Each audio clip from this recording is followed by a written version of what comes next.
Ya. Langsung ke intinya aja. Langsung mengenai ini aja, mengenai Perihal yang 500 juta itu ya. 500 juta.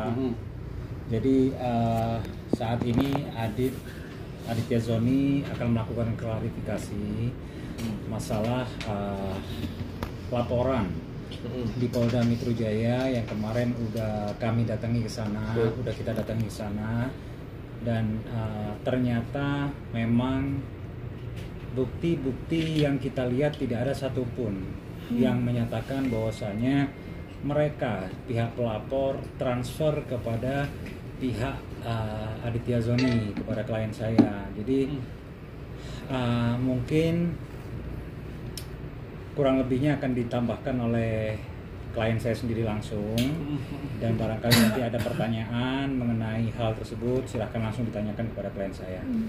Ya, intinya di sini yang kemarin ya, dugaan penipuan dan dugaan penggelapan itu kita datang ke Polda Metro Jaya dan alhamdulillah sudah selesai juga ininya Bang ya, kita ketemu sama penyidiknya.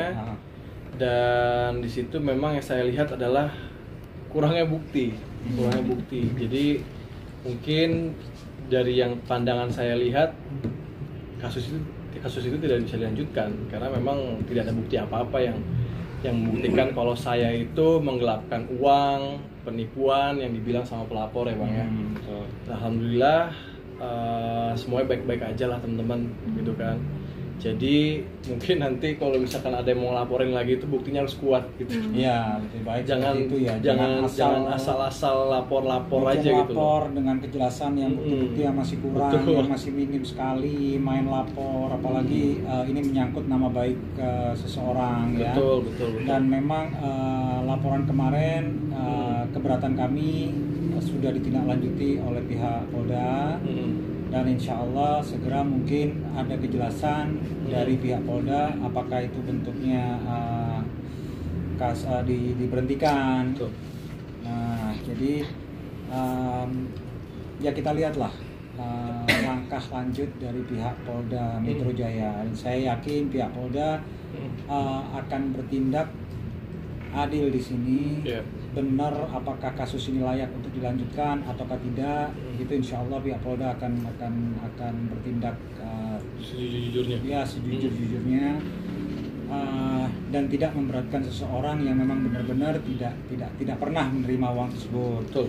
Jadi pada saat saya pertama kali terima laporan ini dari terima pemanggilan dari pihak Polda, klien saya Aditya Zoni ini langsung menghubungi saya. Pertanyaan pertama yang saya berikan kepada Aditya Zoni pada saat itu, apakah pernah kau menerima uang dalam bentuk separate, terpisah 100 ataukah 50 10 kali ataukah 252 kali ataukah berapapun jumlahnya, intinya dari seseorang kau pernah terima uang 500 juta enggak? Bang, aku nggak pernah terima uang seperti itu yang nggak jelas bentuknya. Selama ini apa yang aku terima ya memang itu memang hakku, itu kata klien saya pada waktu itu. Dan akhirnya makanya saya kasih statement sebelum saya datang ke pihak Polda Metro Jaya pada waktu itu.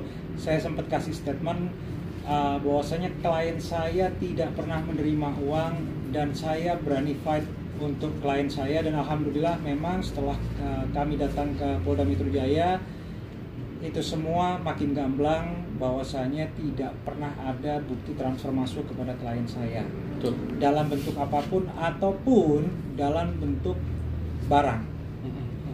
Jadi nggak pernah ada itu semua. Nah makanya saya ajukan keberatan juga kemarin ke Polda Metro Jaya. Kenapa kasus seperti ini kok masih diproses, diterima, dilanjutkan? Itu keberatan kami kepada pihak Polda Metro Jaya. Dan pihak Polda Metro Jaya menjamin netralitas dan insya Allah akan segera ada kejelasan yang lebih konkret di sini ya. Betul. Tapi Bang, kabarnya kan Abang memang sebelum pernah kenal dengan pelapor ya, dan pernah ada kerjasama. Mungkin bisa diceritain Bang kerjasama dalam bentuk apa sih Bang? Ya, jadi pada waktu itu pernah ada kerjasama skincare ya. Skincare. Nah, skincare.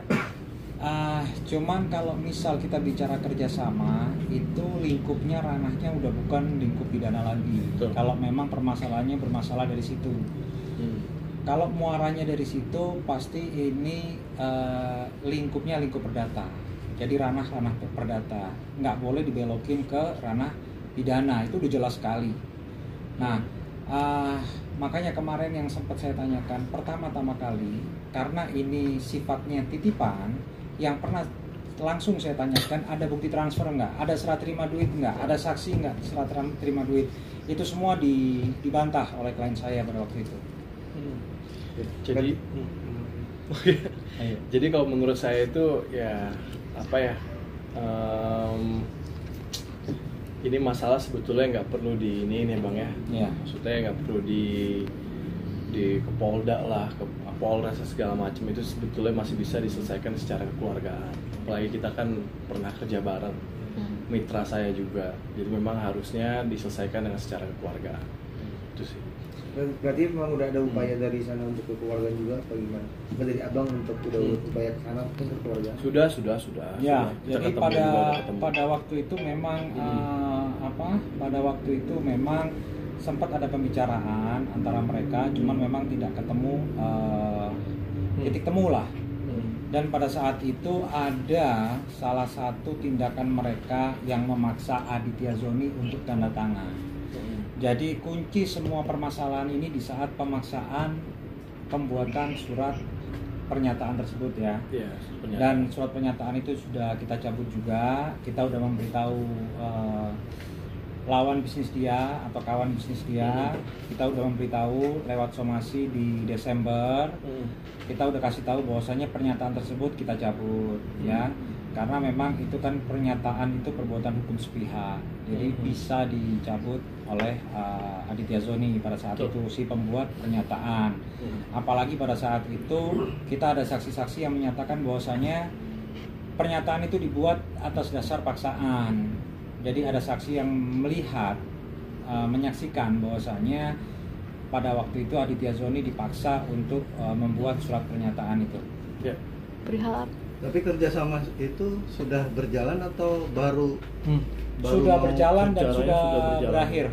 Sudah berjalan dan sudah berakhir. Kita itu mulainya itu di tahun 2021 dan terakhir itu kita di 2022 ya. Iya, 2022. Akhir 2022 akhir itu. Pertengahan, bukan akhir 2022, pertengahan 2022 lah. Pertengahan. Alasan ya, nggak cocok apa? Itu berarti kenapa?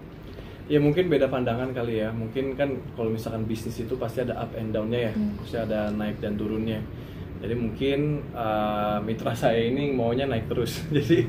jadi mungkin di situ kita nggak ketemu. Ya namanya bisnis, kita sebagai pembisnis pasti ada kalanya kita turun, pasti ada kalanya kita naik. Adit sendiri menggelontorkan dana berapa? Lumayan sih ya, kalau misalkan untuk modal skincare itu lumayan banyak. Ratusan dit, ratusan miliaran.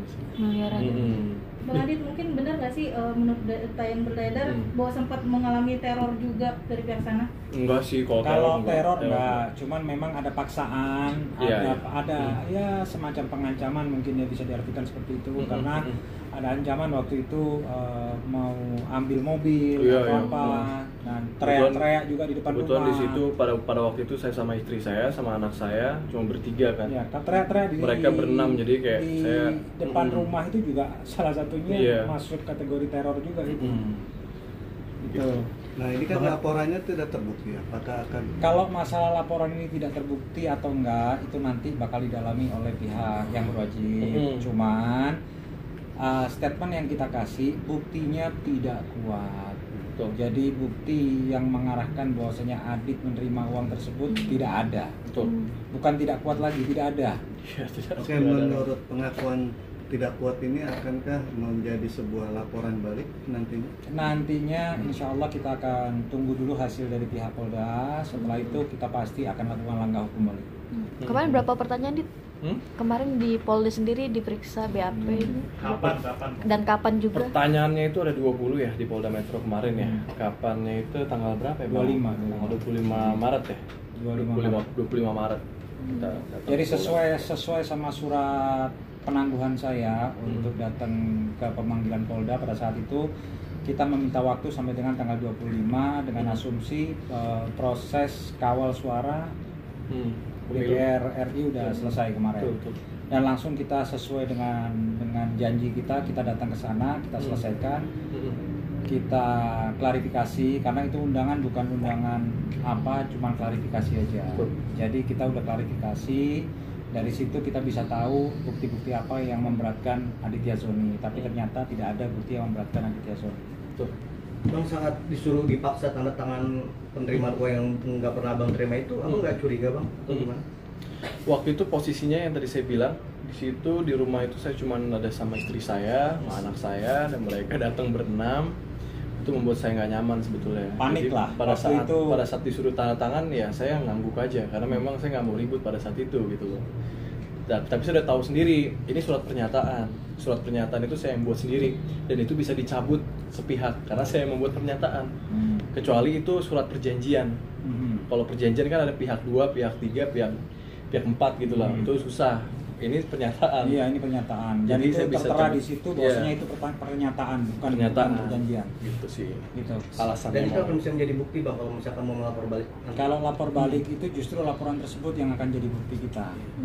Bahwasanya ada laporan termasuk berita-berita yang menyudutkan klien saya itu jadi salah satu bukti kita bahwasanya dengan adanya laporan tersebut akhirnya nama baik klien saya ternoda lah. Seperti itu, biarpun ujungnya juga tidak terbukti.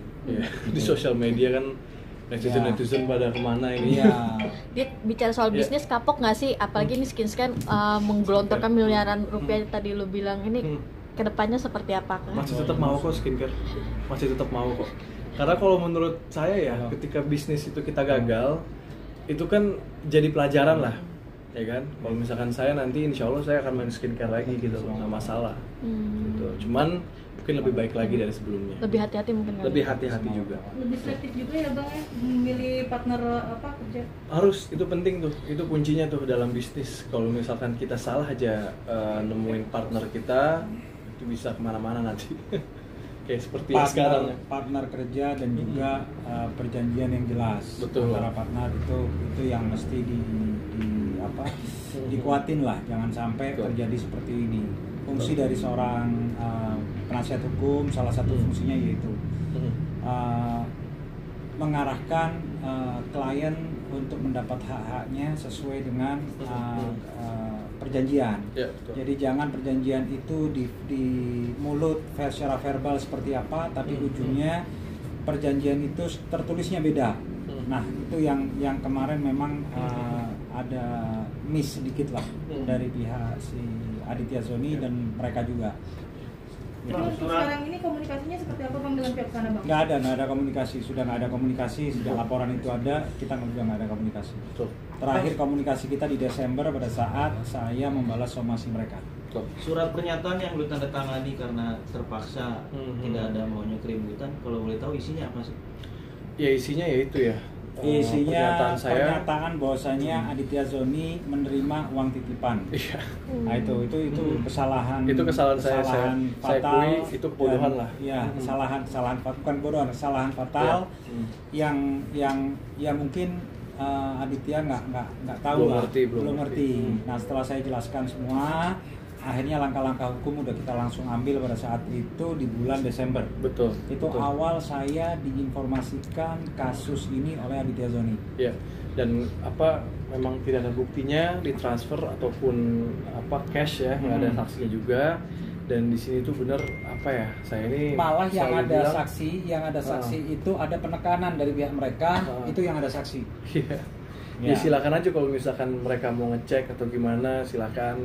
Misalkan ada bukti-bukti lain yang belum ditunjukkan, silakan ditunjukkan ke Polda Metro. Intinya di sini saya berani karena saya tidak salah gitu.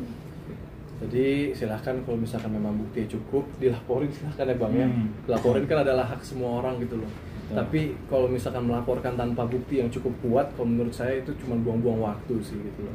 Sia-siain waktu aja. Ya, memaksakan keadaan. Betul. Itu ya.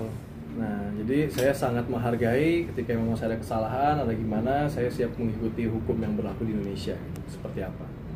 Oke. Oke.